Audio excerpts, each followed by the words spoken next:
I won't make it up. Do I need a lawyer at this point? It's your power, whatever you decide. This is Jennifer Faith, 49-year-old wife of a Jamie Faith, who was tragically shot 7 times by her boyfriend, Darren Lopez, 51 years old. She convinced him to kill her husband by lying and saying she was being abused. Her ex drove from Tennessee to commit the murder. Is it your husband's facial expression? Just like the light of God. She had sent up a scheme using fake email accounts, fabricated evidence involving fake abuse photos, and a lot of lying. Jamie Faith and his wife Jennifer had just left for their morning walk with their dog. Moments after they left their front door, a gunman appeared and shot Jamie 7 times before duct taping Jennifer's hands, attempting to steal her rings, and then fleeing in a black pickup truck. In the end of Interrogation, you will find out the sentences. For cancer, just started chemo. We were just out there 2 or 3 weeks ago for his first dose. It's the only family I have, other than my daughter. I don't want you to take personal anything that I say, because it's just, I wanted to get down, because I gotta find out, who your person, your husband was, about you all, just go in depth, okay? And then that way it help me do my job, because I want to find out if somebody was just watching you all, if he's in your lifestyle, and you just, or what have you, because, for this is a tragedy. I couldn't imagine what you're going through right now. But hopefully, we can get out to the bottom of this together, okay? Like I tell all my families, today I became a part of your family, so anything personal, anything that I ask, I'm not trying to take, I don't want you to take offense to it, but I just got to do my job, and I want to do it to the fullest, okay? So, today, all right, so you say your husband, he works at American Airlines. Mm-hmm. How long has he been there an employee? Oh, forever. So he was with U.S. Airways. And we're not talking about the American Airlines Center where the Mavericks play basketball. No, the airline. We're talking about the airline, okay. Yeah, so he was with U.S. Airways when we were in Phoenix, and then U.S. Air bought American, they merged, and so he got, we moved to Dallas. So I was working at the time and traveling all the time, and he was traveling back and forth between Dallas and Phoenix, and so we joked, I'm sorry, let me silence this. Yeah. So what does he actually do for them? He is the director, he's an IT director, so he oversees all of the website and the mobile. Did he have any side businesses or anything like that? So he just worked there and every day, that's it? Yeah. Okay. And we just decided it was silly for us to pay a mortgage for our cats to live in our house, and so we moved here. 3 years ago? 3 years ago. And you guys bought that house? Actually, 3 years ago yesterday is when we closed, and it was our 15-year anniversary of the day we met yesterday. So, I worked, I could go anywhere. I was working for Select Medical at the time, and I was a regional manager, and I helped open rehab hospitals, and like when people have head injuries and they come from strokes and stuff. But I got sick. I was diagnosed with diabetes, but I was traveling and working so hard. My health just kaput. And so we decided 2 years ago that I would quit my job for a while and work on my health. And so that's what I've been doing. And I don't know what else to do. Okay, and so 3 years ago, you guys moved here, so you've been living there ever since. Yes. All right, so have you guys had any issues with anybody since you've been here? Any disagreements, any arguments? Yeah, it's just stupid, not arguments or anything. There's a dog down the street that we've reported twice, and it's been removed from their home, and they keep getting it back, but the dog would always be out and attacking us. And it just, the only other thing, the neighbors that are here right now, they're awesome, wonderful people, but we've lent them quite a bit of money. Oh, really? Yeah, and I just got $400 back of it. Which side? So on the north side of us. Okay, so right now, like right next to the white fence? No. Oh, the other side. Yeah. Okay. Other side, opposite side from where you were. Okay. Yeah, opposite side. Okay. But we're close with them. Like, they've got 5 kids. Those kids have come over and spent the night with us multiple times. And, I mean, that's why we loan them money. And Mona's been amazing and has been trying to pay it back. She didn't know that Melissa borrowed it, her partner. And so that's the only other thing, friction-wise, I can think of, but there's no way. Yeah, but your husband, nobody, he had no grudge with anybody. He never did mention anybody where that he'd have to look out for his life or anything like that. Oh gosh, no. Today, you guys, what time did you guys wake up today? I was awake at 6 and I was just laying in bed.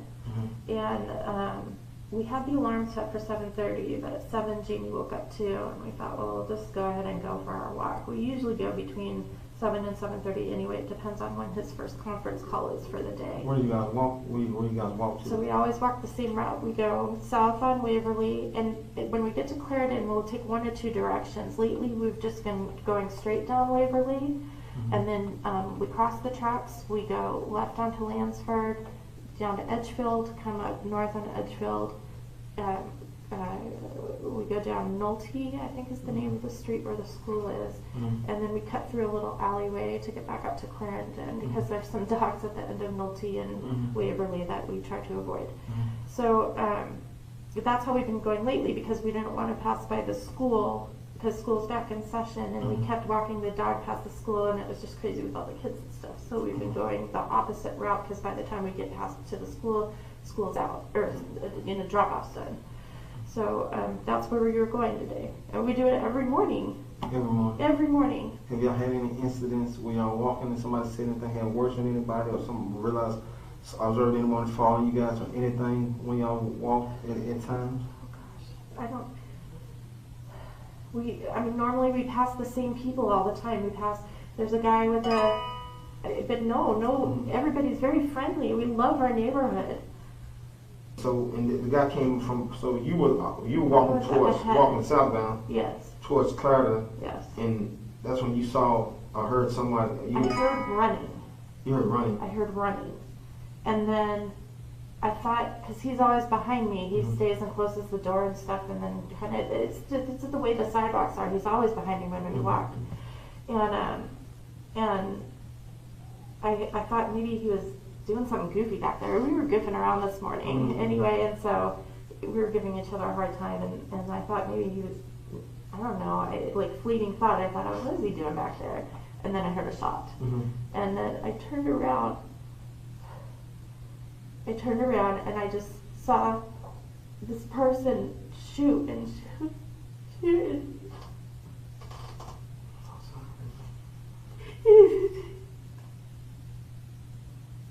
I couldn't believe, I didn't know why. And his body was lying like this in the street, and then I saw So was your husband like this? Did your husband say anything to him? No, I don't know. I think I was yelling no. I think he did the same thing. It just seemed quiet. That's all I remember are the shots. And several shots? Well, a lot of shots. 5, 6 maybe, I feel like. And he just kept going. And I'm like, what is this stopping?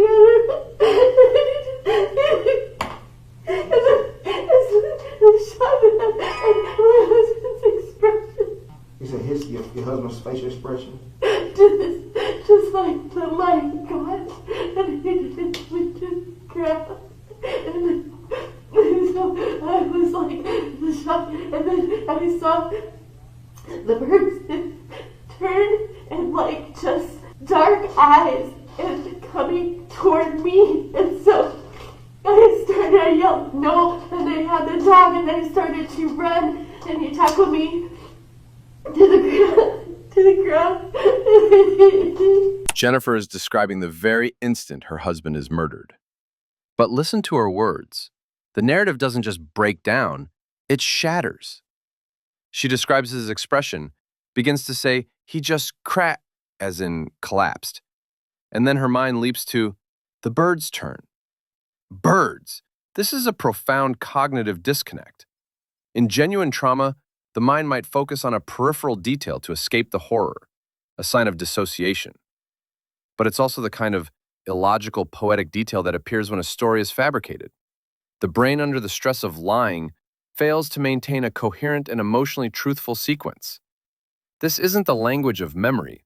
It's the sound of a script falling apart. And they stopped, ran, and he was hitting my face and kept trying to turn me over. And he hit my side and back and hitting, and then tried to turn me over, and he was grabbing my arms and trying to take my rings. And then all of a sudden I saw a flash of it was silver, the gun was silver. Mm-hmm. And then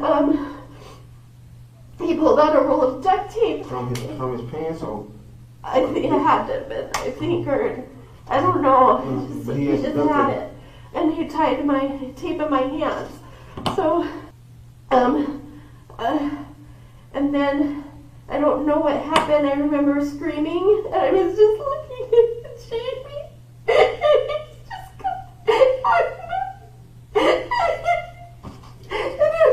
I was screaming, help me, help me, help me. And I can see people on the street, and it's coming, and so then... Jennifer is in the midst of describing a violent, life-threatening assault. She is being beaten, tied up, and is screaming for her life. This represents a catastrophic emotional incongruence. A genuine victim reliving this terror would be consumed by the memory of fear and pain.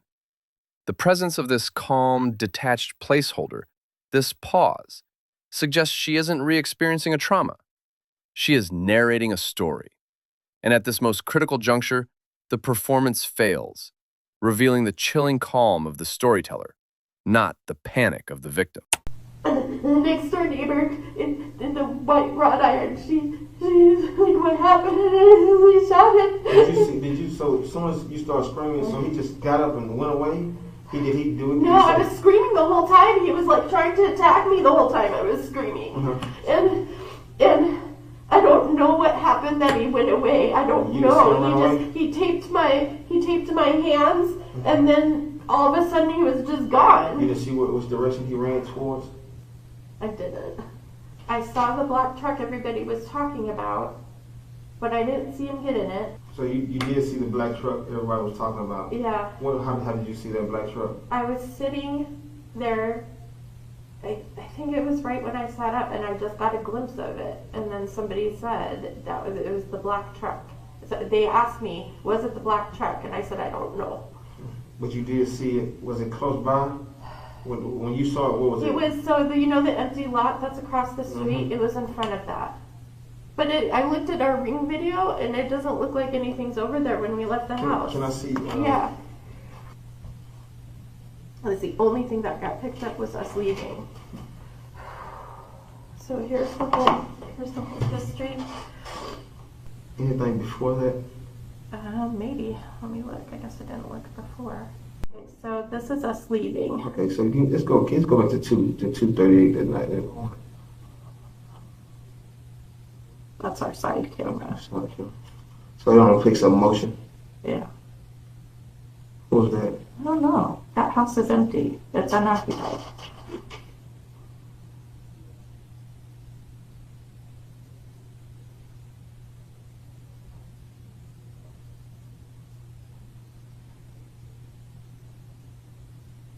Can you go back? Yeah. It's not supposed to be anybody over there? No. It's a rental property that's been vacant for a year now. You got about that size? Oh gosh, I don't know. It's hard to tell. So that's strange. And that's last night. That's early this morning. It's at 2:30. Anything get any other movement back there? I don't know. Let's see. This should keep it. I wonder. Oh. I have the owners of that house. I have his number. Okay. He lives in Plano. Get the plate number off the truck. I know somebody died a picture. It's blurry. I'm trying to see if I can put it.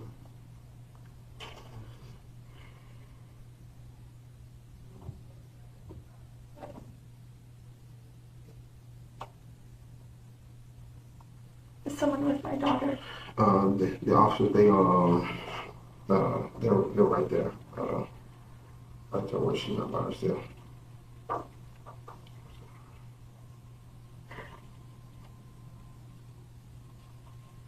Those two are like peas in a pod. I'm sorry, what you say? Those two are like peas in a pod. It's like, that is her dad. I mean, he adopted her. He's raised her since she was 7. And there, he always used to call her his partner in crime.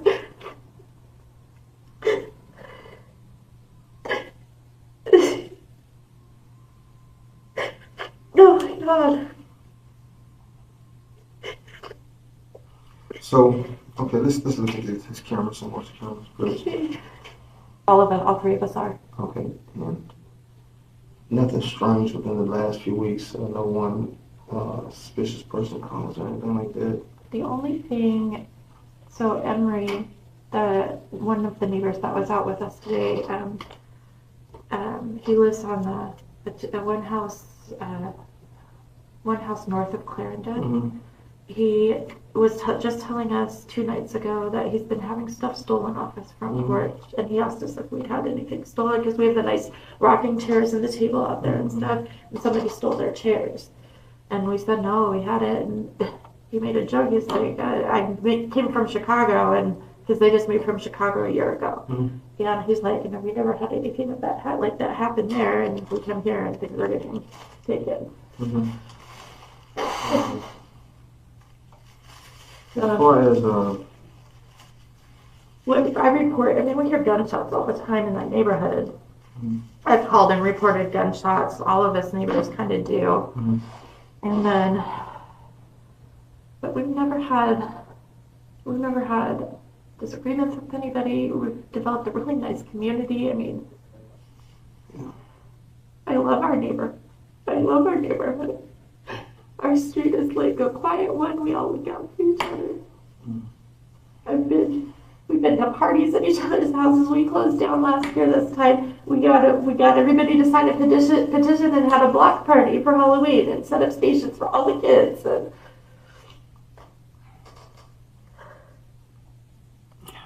I don't understand.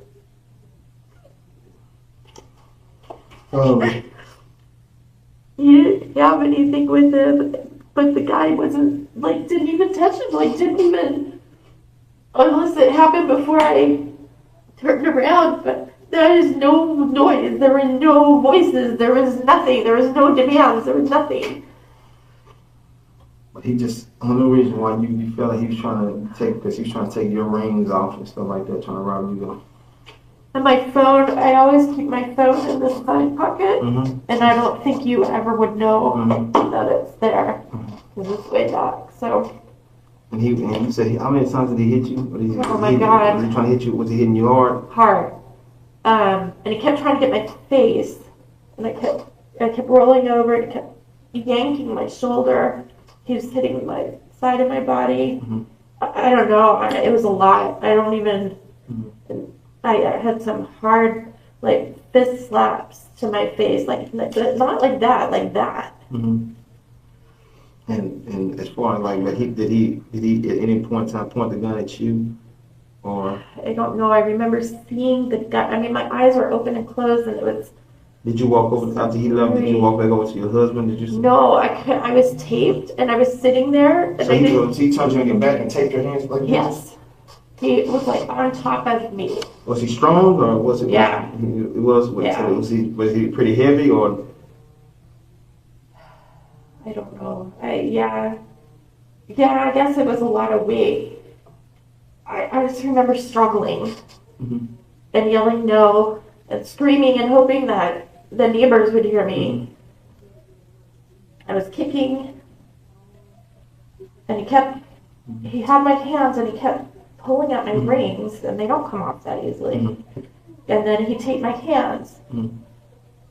And I don't remember what. As far as your husband's cell phone, it's at the house It's right now? in the house. Or is there do you mind if I hold on to it for a few days Yeah, to see no, it? that's fine. Does he have a password on Yeah, but I think I have it. Okay, because I just want to make sure to see if Yeah. anybody try to make threats or anything like that to him. Yeah. If anything that's strange. Would your husband, if there was something serious or something that, would your husband tell you, or would he be something like he don't want to bother you? Oh God, no. We tell each other everything. It's from here, like. So right now, the medical examiner, they're going to pick up his body, okay, and they're going to perform an autopsy. From there, then of course they'll give you some time. Normally they should be completed with the autopsy. If they don't get to it today, definitely tomorrow. They'll be contacting you guys, and then you guys during this time contact whatever funeral home you decide, and that way we can check the funeral arrangements can be made. Because I don't know if he's going back to his hometown where he was born and raised, or if you guys gonna do it down here. But as far as like his parents, Yeah, can I just call him? yeah, that's one of this where I would Can you give them your information? yeah, definitely. I need your information. Yeah, I'll give you one of my cards in a Okay. minute. Now, before you leave, you'll have all my information. Okay. Is there any way I can see him at any point? Yes, you'll be able to see him. Is he compliant? You'll be able to see him once he goes to the funeral home. At the funeral home, they'll be able to call you, and you'll be able to, go and do all your finals. Okay. Oh my God. I'm sorry. No, you don't have anything to be sorry about. I apologize to you that you guys have experienced that. Only thing you guys trying to do is live life. You know what I mean? And someone like this. Such a good life too. My daughter and I were through the ringer before we met him, and he's my best friend, and such a good relationship and marriage, and we traveled together, we had all these plans, we have a cruise booked into 2022. We just booked it with our best friends. What am I gonna do? I'll be praying for you and your family. Thank you. Thank you. I know one thing about this, when you're going through these times, what I do, and when there's any times, I just trust that the good Lord's going to bring everything to make everything okay. And that's what I tell you. That's what I tell you. One thing now, we have to stand strong on our faith and trust and pray that God is going to make a way, because I know He's not going to put more on you than you can bear. But one thing I do is just you trust Him, and you pray. God will bring you and ease your heart. I've been through a lot as well, but never nothing like this. But I've had my fair share of things that occur in my life, and would always help me through when I lean on God. Sometimes we don't always know the answers and always know why these type of things that happen to us. But at the end, I guarantee you, God will come through for me. He always does. Never let me down. And I know He won't let you down. So I tell you this, just continue to pray for me as I work your husband's case and yours case. And I'll be keeping communication with you. A week later, Jennifer was brought back in for questioning after detectives found more evidence that was considered suspicious based on her phone and emails records with her ex-boyfriend. As you know, I'm trying to get down to the bottom of this investigation. Okay. Today my goal is I want to go through everything. All right. So we'll probably be here for a while. Okay. Okay. Start to finish, even leading up to. Okay. Okay. And that way, I want to make sure that I have a full understanding of everything, because we've talked several times. We've done interviews together, TV interviews. We've met. We've been a lot of communication that's gone on between us. But my goal today is to go through everything, so that way, some of the things that I've discovered, we want to make sure that we bring them to light, okay? So I want to go back to that, and I know we listen to this, but I want to be able to be on the same page that day. Okay. So you guys walk out the house. All right.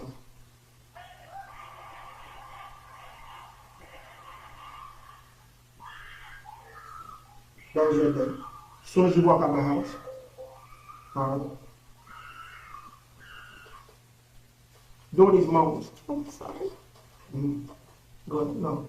So during these moments, you guys walk out the house. You say you slacking around, playing around a little bit. That was like probably a good 5 or 10 minutes before we walked out of the house. Other than that, it was just, us getting dressed, getting ready, getting the dog put together, getting her leash on. Right. So during that time when you walked out of the house, this terrible thing happened. The guy, what did he look like? Oh my God, I can't remember everything. Okay. I just remember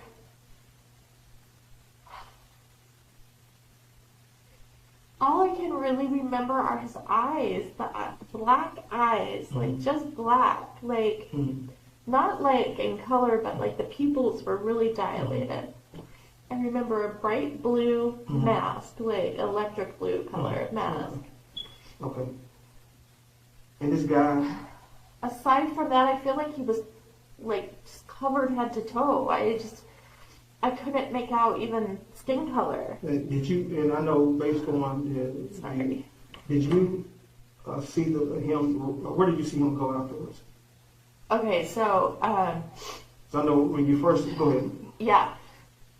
So this is one of the questions that I had for you too, is that I don't remember. Okay, I'll tell you. I'll answer your question first. So I was up on the driveway of the neighbor's house. I thought I was on my own driveway for some reason, but I was on the neighbor's house, and I was taped together.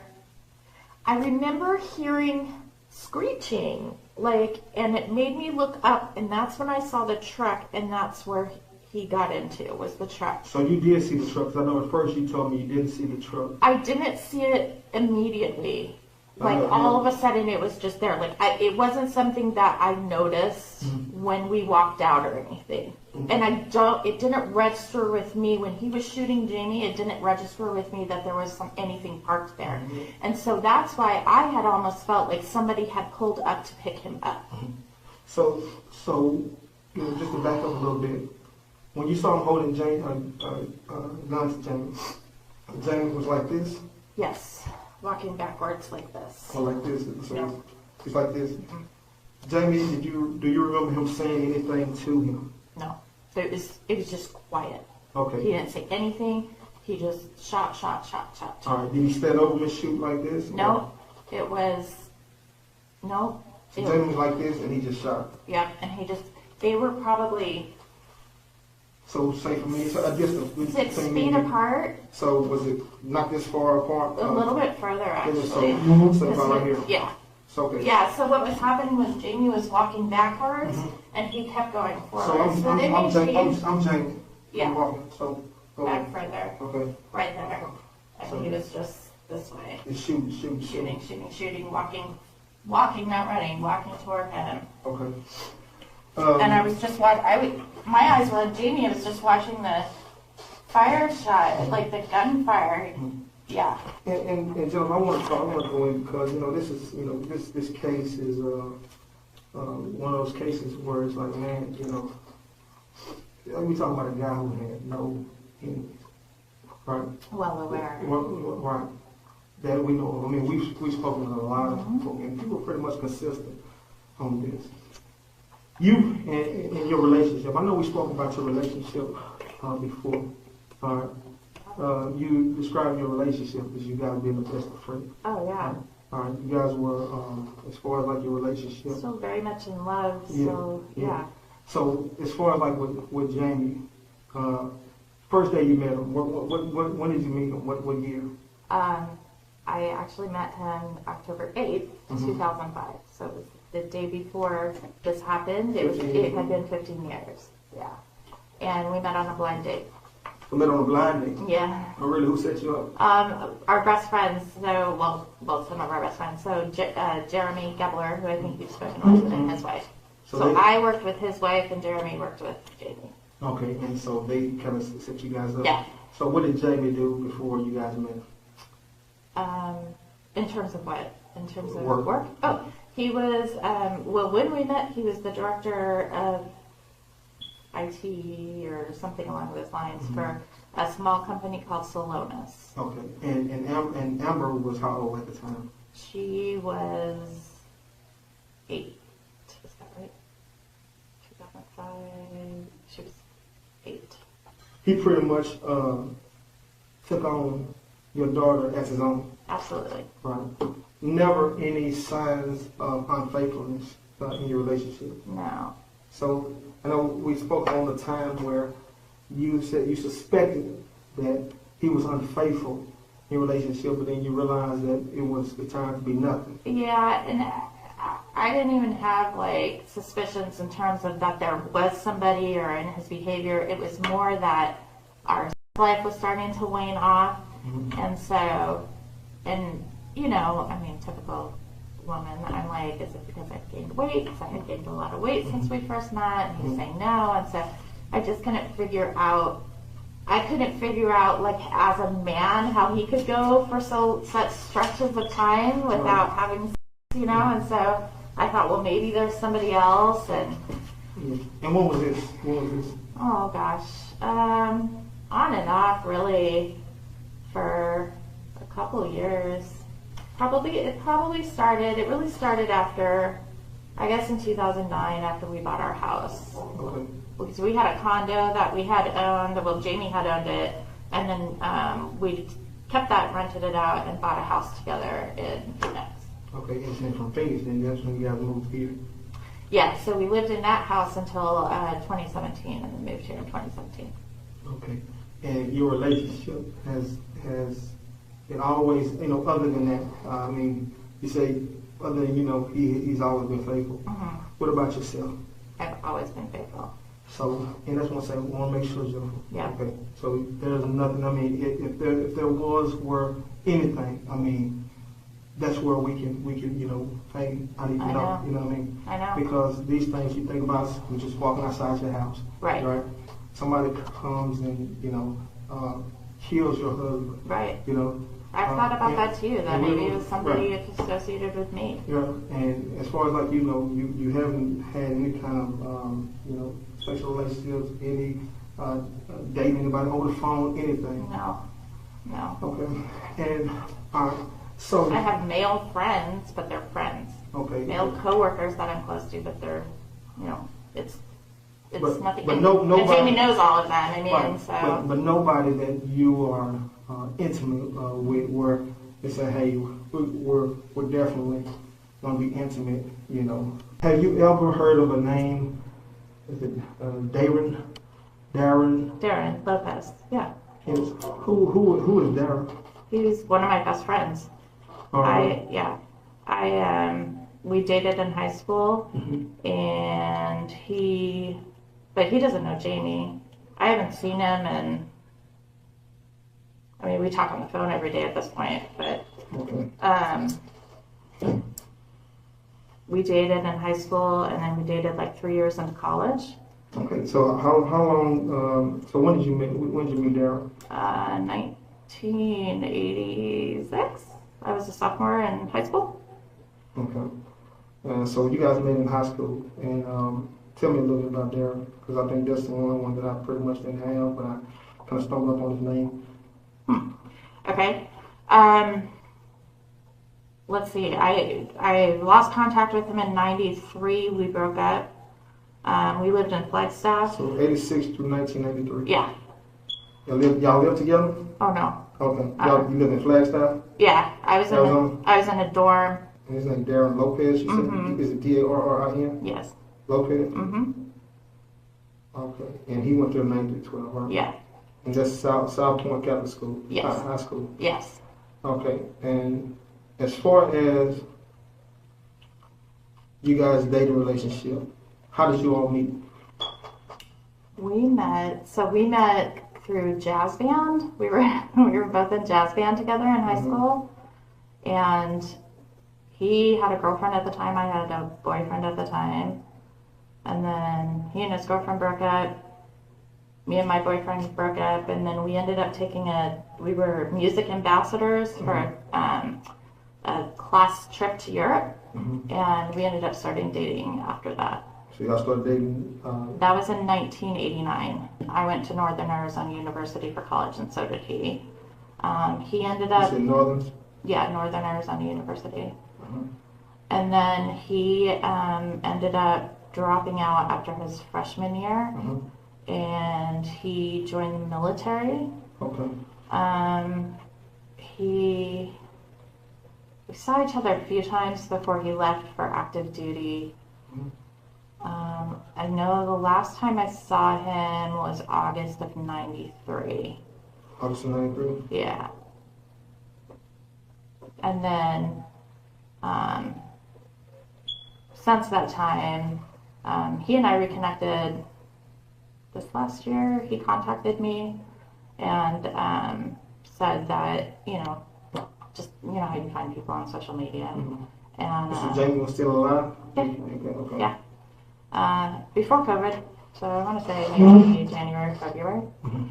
And so we reconnected, and then he had gotten married to a lady that had 2 kids, Mhm. and he said he did that like pretty soon after he left Flagstaff. So, Okay. and they were still married. I think he's going through a messy divorce right now.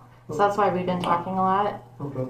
When did you guys start actually just communicating a lot? Pretty much right away. Mm-hmm. So after Jamie had passed away, got killed? Oh, but even before that. So Yeah. And Jamie knew about him and everything. We had talked about all getting together and stuff, and Okay, so they could meet. and question. So he never met Jamie. No. All right, but you had the communication with him. Yes. Right. All right. But I haven't physically seen him either.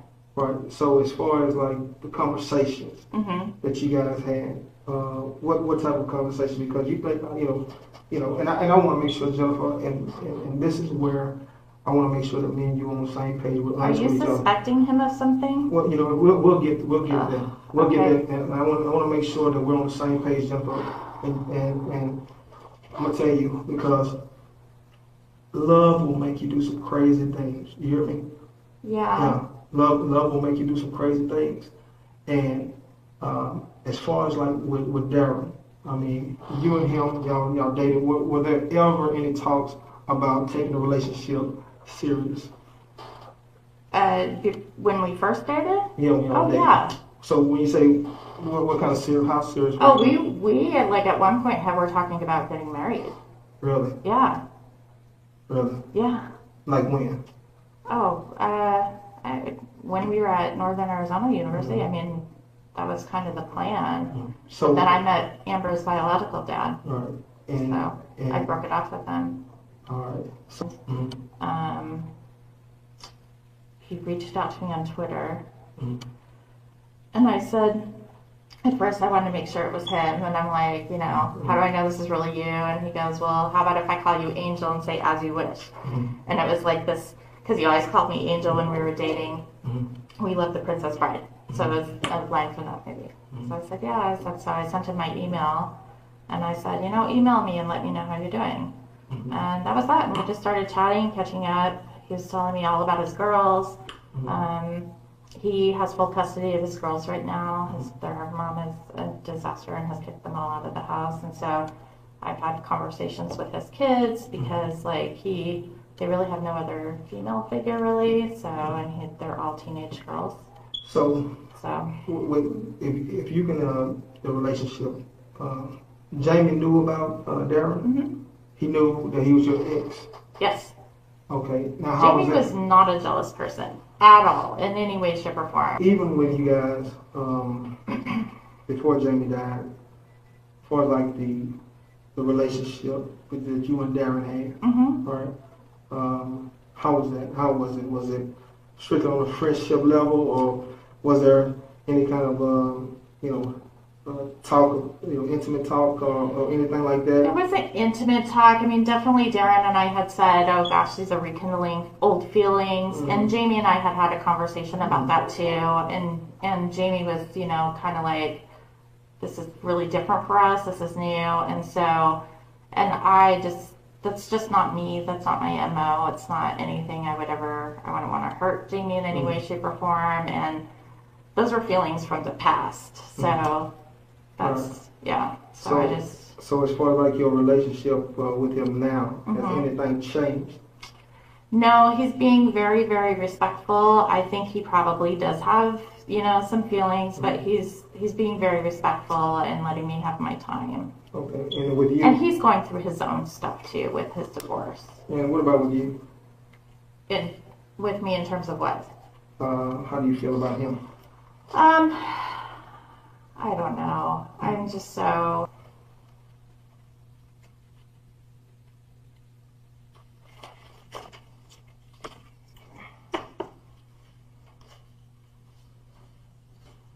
One thing about this investigation, that's why one thing I want me and you to be honest with each other, because, this has been a long, drawn-out investigation, okay? The only way that I know that we're going to always maintain being on the same page is if we're completely honest with each other. Yeah. Right? I don't have nothing to hide. I've always treated you kindly, right? Yeah. I feel like the communication wasn't always there, but I understand that you can't always communicate what you. But at the same time, we communicated quite a bit. I mean, we did tentative TV interviews together. We spoke. We emailed.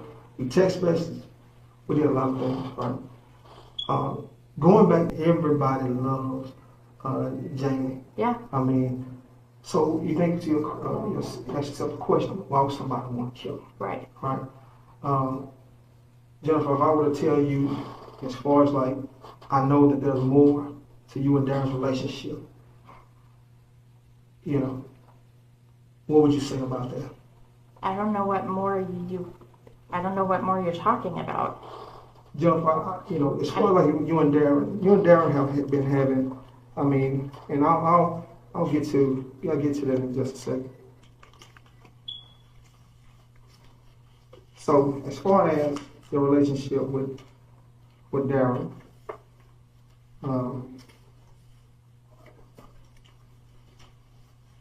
and that's why they call it an investigation. And we got to be on the same page, Jennifer. Yeah. And I need to make sure that you're honest with me, because I feel that you're telling me some things, but at the same time, I feel like that there are a lot of things that you're leaving out. And me personally, in my heart, I believe that you knew what happened that day. I really do. Jennifer, you said that there was no connection. I asked you earlier if you were having an affair or were cheating on Darren. On Darren, no. Not Darren, I'm sorry, but on Jamie, right? Okay. So you said, so I have no idea, and you said this to your friend Tina. You said, I have no idea when I'm going to be able to talk to you over the phone, but I'm pretty much having a full-blown emotional affair. All right? These are text messages before, and I understand you said you were having, Jamie, he knew about it, but he was sad about it, right? Yeah. Okay. You confirmed that you said this guy dated in high school and college, right? We broke up because we finished school, and after he got out of base training, he was deployed to South Korea. You said that, right? All right. But the thing that's striking to me is that you said in one of your text messages that he's already A, planning on me being there, and B, you coming to visit. That's just you told her. This was so at the very beginning of things. Hold on, because, and then another thing that's very striking, you told Tina that he has a 5-year plan on how y'all are going to be together. So, go ahead. Yes, at the beginning, and that's what I told you, the emotions were very strong. And that's what he had said initially, is that once Hope, his youngest daughter, had graduated high school, maybe we could figure something out that made sense for all of us, that kind of thing. But I put a stop to it because of my relationship with my husband, who I was very much in love with. Right. You put a stop to it back in August, but then it picked back up. August the 6th, Tina said to Jennifer, she said, you still talking to that guy? You responded, I put the brakes on. Yeah. And said Jane was so hurt and internalizing everything, I just couldn't do it to him. But you told me that early on that you still continue to talk to him. You said even so, just as we're talking now. Yes. As friends. Right. But Jennifer, if I were to tell you I have other text messages that say something different between you all, because you got to understand. I'm concerned that I'm concerned that Darren has anything to do with this. Is there anything that's leading you there? Yes, ma'am. Okay. So the other thing I'm concerned about is the fact that you're saying I knew everything that took place that day. So let's keep on. Okay. Like I told you, Jennifer, I want to go deep in this investigation. I want to go deep in this interview. Okay. All right.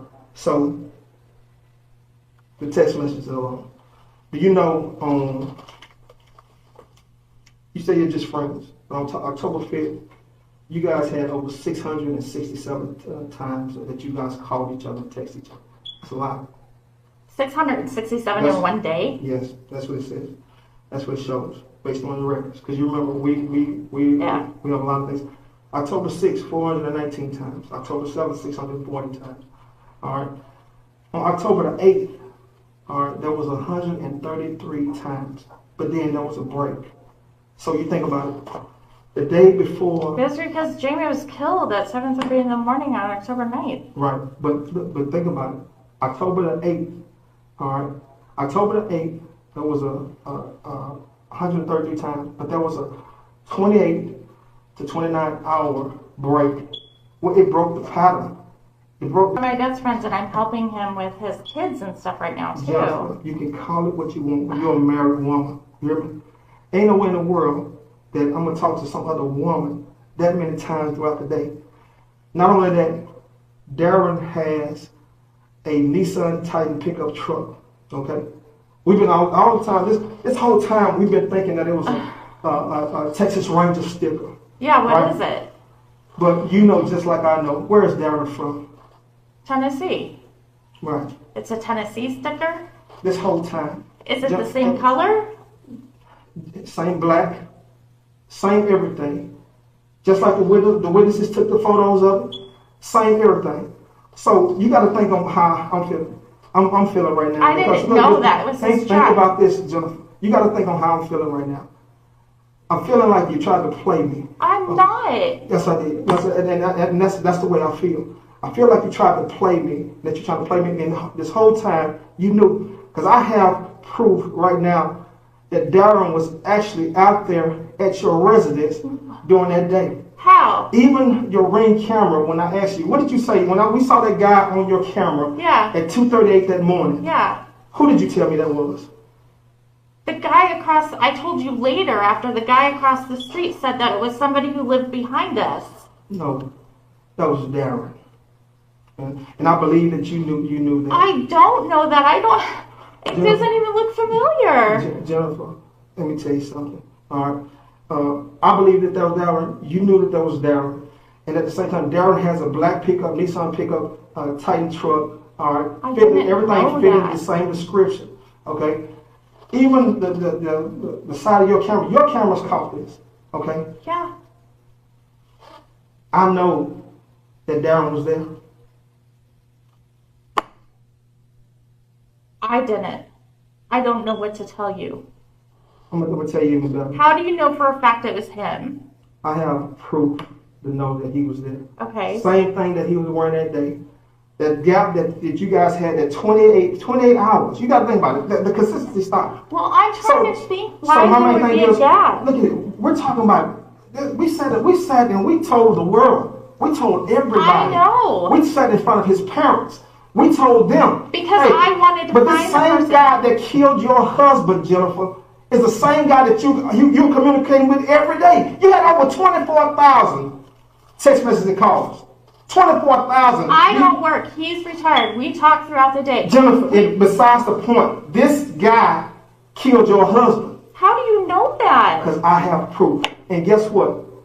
Darren right now is currently in jail, locked up for murder right now. Oh my God. So my main thing is right now, what is he gonna tell me? Okay, why would he kill this guy? I don't know. I even read it in the doesn't text. even make sense. We Listen haven't to me, even gentlemen. seen each other. I have proof there's a possibility that he came down there that you guys did see each other. We've when never you went to seen each Phoenix other. at the memorial. It's a possibility to have the information that he came to the memorial. Oh my God, no, you're so wrong. Okay. You're so wrong. But I'm going to tell you like this, Jennifer. I know that Darren committed this offense. I know that Darren killed your husband. He told you we have a 5-year plan. He said we have a 5-year plan on you guys being together. And then the thing about that it, was at the very beginning when he was expressing that he still had loved me, all of that stuff, and we were like caught up in old emotions, but I put the brakes on it. But you didn't put the brakes on it because you're still talking to this guy. How could you talk to somebody that you know that killed your husband? I didn't know he killed my husband. I still don't know that he killed my husband. I wouldn't do that. Jennifer, why would I do that? And that's the question I have for you. Because think about it. If you're Jamie for this and I guy, were so in love. Ask anybody about our relationship. trust me, I did. If you know, my main thing is, this guy, he works every day, right? He worked every day. He provided. He took your daughter in. Yeah. As his own. Gave her his last name. Yeah. I'm looking at all these other people. I'm looking at American Airlines, people that possibly terminated, Mike Lennox, Jeff Jensen. I'm looking at all these people, Dan Turco, all these people. Because I can't think of anybody else. I'm thinking of all these people. What do anybody have against Jamie? Why do anybody want to kill him? My biggest thing is, if you were so in love with Darren, just dump the guy. I wasn't. Just tell him, hey, it's over. I was in love with my... Give me 1 second, Jennifer. Give me 1 second. I'll be right back. I can't make this up, Jennifer. I can't make it up. I can't. I won't make it up. I won't make it up. Do I need a lawyer at this point? It's your power, whatever you decide. I'm leaving. Hold on 1 second. No, I'm leaving. Give me 1 second. The detective has laid out his case directly accusing her of involvement. He insists with conviction that he cannot and will not make this up. And in that charged silence, we don't get a tearful denial. We don't get a proclamation of innocence. We get a question. A cold, pragmatic, legally strategic question. Do I need a lawyer at this point? This is the pivotal shift. This is the moment the mask of the grieving widow fully slips, revealing the consciousness of guilt. She stops trying to convince him of her story and starts calculating how to protect herself from the consequences. It's not the plea of the wrongfully accused. It's the first move of someone who knows the game is up. I'll walk you down. Hold on.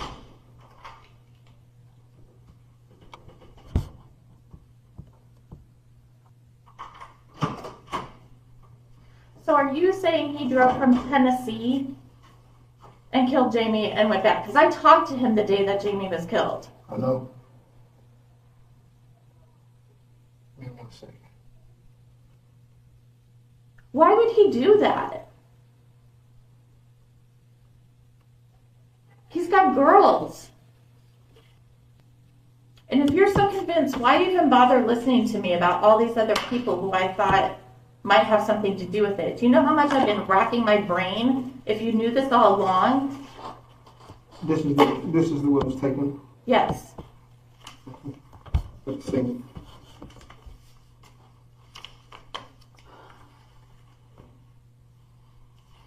Where is that? Oh my God.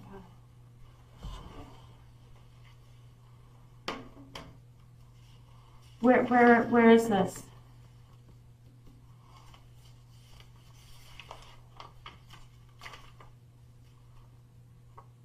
Yeah, the color of the nose. So let me do this, okay? Because I know you mentioned something earlier, and I want to make sure that I'm on the same page. Can you tell me where those photos were taken? Hold on 1 second, because you said, do I need a lawyer? And I said, hey, it's your source, but you said you're going. I want to make sure I reach your rights so you understand your rights, okay? Right. All right. You have the right to remain silent, not make any statement at all. And any statement you make may be used as evidence against you at your trial. Any statement you make may be used as evidence against you in court. You have the right to have a lawyer present to advise you prior to and during any question. If you are unable to employ a lawyer, you have the right to have a lawyer appointed to advise you prior to and during any question. And you have the right to terminate this interview at any time. Do you understand the rights I read to you? Yes, Are you willing to continue to talk to me? to a point. You said, well, it's either yes or no. Are you? Yes. Okay. All right. Let me get your signature right there.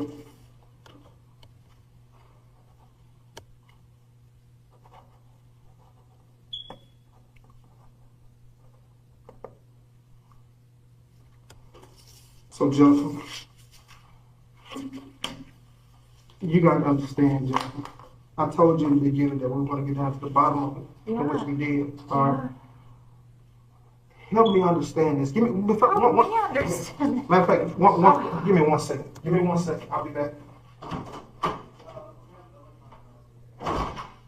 I'm Special Agent Williams with ATF. Okay. So just so you know, this investigation has a federal element, okay? Okay. I'm going to go over a form with you briefly, okay? Okay.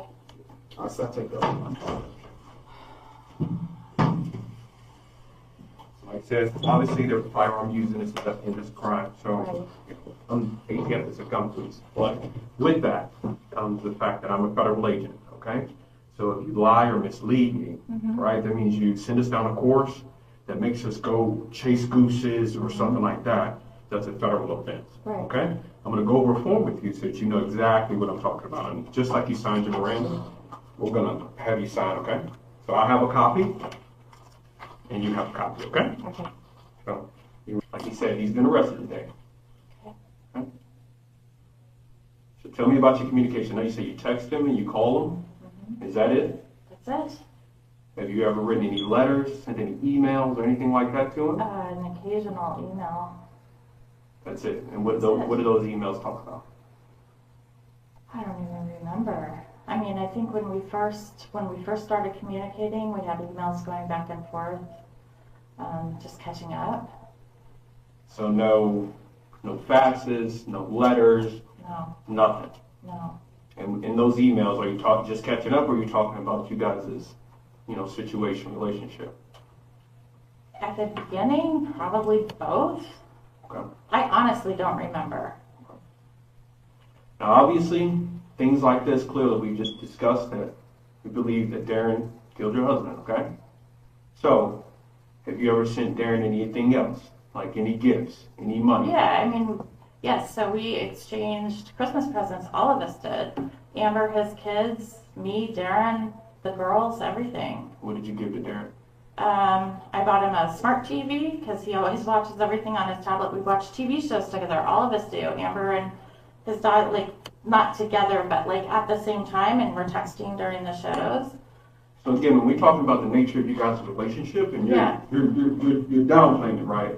I don't just give my random friend a TV, okay? That's a We know. I know Darren killed your husband. I just I know. can't even wrap my brain around that. I know. So where I can even put him on the street during the same times. Same. You gotta understand. There was so much groundwork, so many resources utilized in this investigation. Where I can tell you from the day he left to the day he came back came to Dallas, where he stopped at, to even going back to his residence in Tennessee. It just doesn't make sense. And Jennifer, this is another thing too. You knew what kind of vehicle Darren had because you even researched a different type of vehicle for him. Because you got to think about it. I did because Jennifer, you got to think about this. When you first gave me consent for your cell phone when we were in the hospital. yeah. Okay. The thing that I'm having a hard time to believe is that everything on Darren's phone, the text messages, the calls. Oh, I told you over 24,000 times. Right. It wasn't consistent with your phone. So that led me to believe that you deleted a lot of the text messages that were inside that phone. So the communication that you had. But I've deleted a lot of people's text messages. I even deleted James. Between you and Darren, talking about the intimacy level, or how he's going to hold you, how y'all going to get physical. I have those things. These are recent. But You know? why would that constitute killing my husband? Because, and that's what I'm here to say. Like I told you before, why not just tell him, hey, I don't want to be with you no more, Jamie? I've been married twice before. Divorce is not out of the realm of my possibility. But why kill Jamie? Why kill him? Exactly. I don't understand that. Was it Darren's the one going through the struggle? Darren has a debt, and Darren's behind on his bill. Water not even on. I know a lot about His Darren. water's not on? I'm just telling you right now. There's a lot of things right now that Darren has going on with himself, but I know wasn't about the money. I know about the MetLife insurance policy. I know about the other insurance policy. Yeah, that's my main thing is you even have a GoFundMe, all right? That over $70,000. Okay? Yeah, that's what I'm living off of. So my main thing is, why not just tell Jamie, hey, I don't want to be with you no more. But me, the way it's looking, because The life insurance policy is a drop in the bucket compared to what Jamie made every year. That's like, okay. you're thinking that's a motive, you're barking up the wrong tree. But I'm just saying, so what is the motive? There isn't one. Not on my end. Why kill the guy? Why, you know what I'm saying? Oh my God. When you just say, hey, easily dump him. Because we know that Darren's in a financial bind right now. So that, I mean, this is your high school sweetheart. Jennifer, this is your high school sweetheart. This is the guy that you dated in high school. This is the guy you dated in college. And I broke it off with him. And this is the guy that you told Tina that you guys were planning on getting married. But guess what? He ended up leaving off. I'm out. You see what I'm saying? We were talking. Okay. Interview's done. Okay. Hold on 1 second. We'll walk you out. Give me 1 second, okay? Jennifer was arrested in 2021 for the murder for hire of her husband. After being arrested for the murder, her ex-boyfriend told detectives everything. With overwhelming evidence against her, as well as the testimony of her ex, Jennifer pleaded guilty to avoid the death penalty. She was found guilty of the murder for hire of her husband. In 2022, she was sentenced to life in prison, while her boyfriend received 62 years.